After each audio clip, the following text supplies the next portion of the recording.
Hi friends, welcome to home foods. నేను మునగాకు కారప్పొడి హెల్తీగా చాలా టేస్టీగా ప్రిపేర్ చేసుకోవచ్చు. ఆడవారిలో ఉండే హార్మోన్ ప్రాబ్లమ్ని కూడా మునగాకుతో తగ్గించుకోవచ్చు. 2 కట్టల మునగాకు, 1 కట్ట కరివేపాకు బాగా కడిగి పల్చటి బట్ట పైన ఆరబెట్టుకోవాలి. ఫ్యాన్ గాలికి ఆరబెట్టుకుంటే సరిపోతుంది. ఎండలో అవసరం లేదు. మందంగా ఉండే బాండీలు తీసుకుని స్టవ్ లో ఫ్లేమ్లో పెట్టుకుని వేయించుకోవాలి. చేతితో నలిపితే ఇలా పొడి పొడిగా రాలిపోయే వరకు వేయించుకోవాలి. మునగాకును కూడా ఇలానే వేయించుకోవాలి. మునగాకు కొంచెం టైం ఎక్కువ తీసుకుంటుంది డ్రైగా అవ్వటానికి.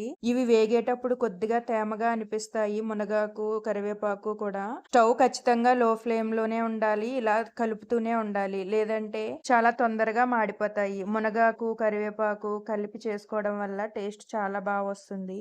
అదే బాండిల్లో 1 టేబుల్ స్పూన్ ఆయిల్ వేసుకుని 3 టేబుల్ స్పూన్ల పచ్చిశనగపప్పు వేసుకుని గోల్డెన్ కలర్ వచ్చే వరకు వేయించుకొని పచ్చిశనగపప్పుని కరివేపాకు, మునగాకులో కలిపేసుకోండి. ఒక పావు కప్పు ధనియాలు, 1 టేబుల్ స్పూన్ జీలకర్ర కొద్దిగా వేగిన తర్వాత ఒక 10 ఎండుమిర్చి వేసుకొని వేయించుకోవాలి. టేస్ట్ కోసం ఒక 4 అంగుళాల చింతపండు కూడా వేసుకుని ఎండుమిర్చి గట్టిపడే వరకు వేయించుకుంటే సరిపోతుంది. స్టవ్ నుంచి దించే ముందు ఒక పావు టేబుల్ స్పూన్ ఇంగువ కూడా వేసుకుని వీటన్నిటిని పూర్తిగా చల్లారనివ్వాలి. తగినంత సాల్ట్ వేసుకుని మిక్సీ పట్టుకోవాలి. పూర్తిగా మెత్తగా కాకుండా కొద్దిగా పలుకు ఉండేలాగా మిక్సీ పట్టుకోవాలి.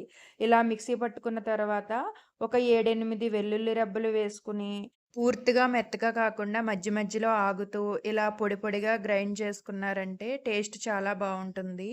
ఇడ్లీలోకి, రైస్‌లోకి కూడా చాలా బావుంటుంది. డైలీ ఒక టేబుల్ స్పూన్ పొడిని రైస్‌లో కలుపుకొని తిన్నామంటే హెల్త్‌కి చాలా మంచిది. ఒక గాజు సీసాలో స్టోర్ చేసుకున్నామంటే టేస్ట్ పాడవకుండా ఉంటుంది.